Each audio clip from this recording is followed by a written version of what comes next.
Hey guys, so the question is, what is an RPG or role-playing game?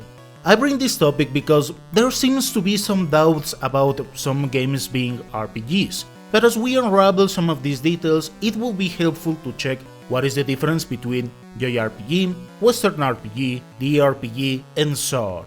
So I'll try to check multiple executions and of course some questionable games and stuff like that. Also consider that none of this is written in stone. So what is role-playing? On its own, this topic can go many years back in time, to the theater. In essence, an actor or actress playing a character. And while this may take off guard some people, it is important to understand what are DRPGs, or table role-playing game.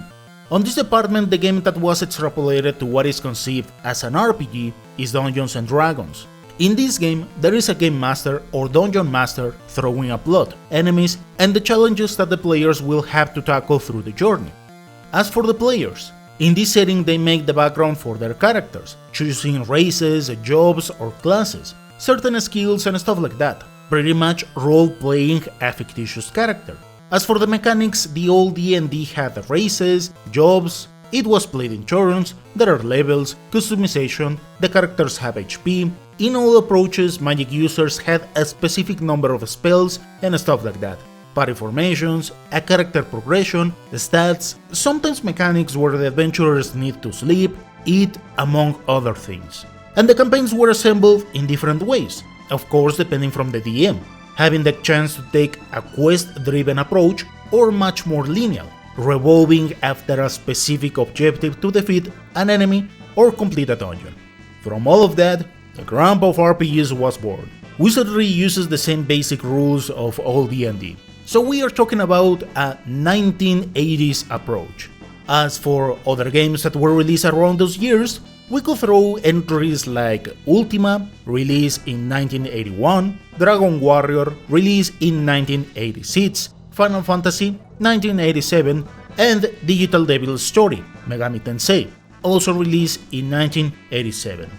These entries took as base the same principles from Wizardry, of course adapting and having different executions, but in essence we could agree that the following are persistent through these games: jobs or classes, a certain degree in customization, equipment, skills, character progression, levels, hit points, stats, items, and as optionals we could say status elements, turn-based system, random encounters, party formations, magic points, or mana. So we could use these elements as a forum to check if a video game is effectively an RPG or not. If you feel there's another criteria that is required to be considered RPG, let me know. For the time being, let's leave aside the Western, computer, Japanese, dungeon, action elements aside, and let's assess if this works. To define what is an RPG. Pokémon. Here we have the extrapolation of classes depending on the Pokémon, some being offensive, other supports, defensive, and so on. They can be customized through the effort points and attacks we choose. There is a character progression. Pokémon have status. There are status elements, HP, and items. So yeah, Pokémon is an RPG. Now let's take a look at God of War, for example. The classes could be extrapolated to the weapons we use, but this is up to debate. Here we cannot equip different things aside from weapons, but there are skills. There is a character progression, it has HP, there are elements and items, but there are no visible stats. So if we are strict on that, this is not an RPG, and I guess we all can agree that this is a hack and slash with some RPG elements. Let's check another questionable game, Tom Clancy's End War. The jobs can be extrapolated to the rock, paper, scissors the vehicles or units have. There are skills that can be acquired through some customization, and if the units return alive, they increase ranks, or in other words, levels. They have HP. We can say that electronic warfare is the status element, but there are no stats. We know some numbers change depending on the skills we get through ranks and stuff like that, but there are no stats. Therefore, this is not an RPG, but an RTS with some RPG elements. In Dust 514, there were classes, depending on the drop suit. Drop suits were built however the player wanted. You had the skills and levels, HP, stats, and items. So we could say that Dust was a first-person shooter and RPG. Resident Evil Revelations is a questionable game to place here, but it was way closer than other games to be an action RPG. But why is that? If we focus on the raid mode, weapons could be said to be the classes or jobs because of their uses. You have levels, even weapons have levels, deep and funny customizations. There are items and stats. But if an RPG requires an HP bar or number as they are displayed, this is where this game doesn't meet the criteria. But I would ask, if this entry were to have a visible HP number or bar, would you consider it action RPG? Granblue Fantasy Relink doesn't have jobs on a proper front, but we could say that every character works on different ways, some being healers, damage dealers, support, and so on. There is a certain degree in customization because we can change weapons, and as we level up, choose some skills and assets to define our character. They have HP, stats, and items. So yeah, RPG. And in our last check, Monster Hunter. Similarly as Granblue, depending on the weapon, our job is defined in a certain way. Each hunter can be customized depending on their equipment. While the hunter doesn't increase levels directly, we increase the levels of our weapons and equipment. We have HP, items, and stats. Oh, seems like Monster Hunter is an RPG. If you feel it is otherwise, okay, but I would like to read an explanation why you consider otherwise. What is ironic and reason why I have said again and again that I don't really mind some details, it's because as you can see the line between RPGs lies in small details, sometimes being really thin. And just to clarify the point, is considered an action RPG, and its core elements were so basic. Nonetheless, it wasn't that big of a deal. But when other games are being said to be RPG, even where their core elements are much more defined, seems like it is not okay. Then again, I would ask, what else would you consider checking to assess if a game is an RPG or not? If you ask my opinion on the matter, to me a true RPG needs to be played in turns.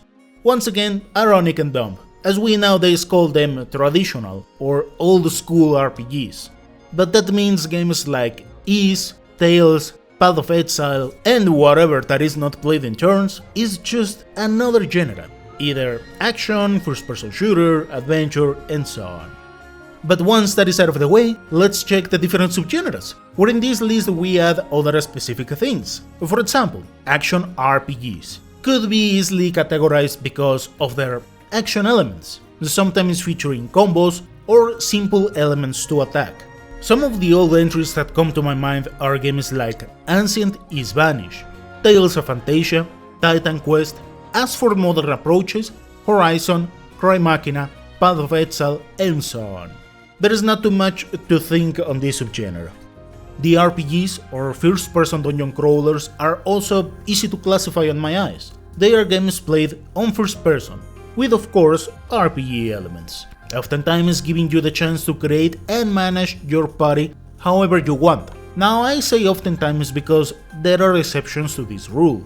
And to be clear, I don't consider games like Seven Dragon as DRPG. The same goes to Ys, Octopath, and stuff like that, which sometimes can be found under the level of dungeon crawling. The best examples on this department come as the old Shin Megami Tensei games, Wizardry, Etrian Odyssey, and Eye of the Beholder.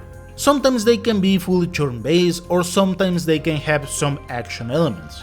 And from there, this could be extrapolated to modern approaches like Vaporeon, Legends of Grimrock, Skyrim, Lunacy, CRPGs.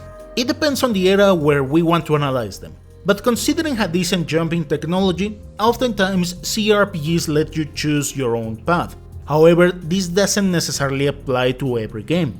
Nevertheless, we could add some heavy management menus where oftentimes you can dive on stuff, a freaking lot, plus some usual crazy levels of customization. Example of these executions come with Diablo, Pathfinder, Divinity Original Sin, and EVE Online. Strategic RPGs come with different flavors. some being real-time strategy and others turn-based strategy or tactical. I guess there's no real debate here due to their peculiar nature, where you need to command different units to achieve an objective. But it is worth mentioning that not every tactical game could be considered as an RPG. For example, End War, Advance Wars, and stuff like that. As for the ones that have role-playing elements, we can talk about games like Fire Emblem, Shining Force, Warhammer 40k, and XCOM. JRPGs. It also depends if you ask me from my old good days. It was about the region in which it was developed, reason why they were called Japanese role-playing games. But nowadays, it doesn't work like that, so they require the so-called anime aesthetic. Oftentimes they have linear stories, ironically with the illusion of exploration. Nevertheless, the path to proceed is linear. Oftentimes their stories revolve around a specific something, unraveling the secrets of the Yggdrasil, beating the shit out of a deity, saving the kingdom from evil forces, and stuff like that. With that, I will throw games like Septerra Core, ironically made on the western side, but with clear Japanese inspiration, and also just for PC. Ys games, Dragon Quest, and Pokémon. On the other side of the lake, Western RPGs oftentimes come with different choices along the whole journey, choices that affect multiple outcomes since early in the game, having issues with other races or changing interactions in general. They have a peculiar level of freedom where if you can do it, sure, go ahead and do it. Ironically, here we can throw plenty of CRPGs, DRPGs, and the like. I will also argue about their aesthetics, tending to be more realistic, so to speak. Here we can throw other games like Bloody Witch. Even when Dark Souls was created in Japan, it is more than obvious that it doesn't fit on the JRPG subgenre, as it is more about storytelling and multiple outcomes depending from different choices along the journey. And also, ironically, here the Souls-like games were born. Other Western RPGs are Might and Magic, Fallout, Kingdoms of Amalur, and so on. Metroidvanias. Now this is more like my personal explanation, but this subgenre was born little after Castlevania Symphony of the Night was launched. Ironically, Metroid doesn't have all the RPG elements, but having Vania, for me it is like they are pointing to those role-playing elements, added of course in Symphony. As for Metroid, it is more about the level of exploration, oftentimes having multiple paths or non-linear gameplay. Games that fit the bill are Castlevania Symphony of the Night, Ender Lilies, After Image, Record of Lodoss War, Deedlit, in Wonder Labyrinth.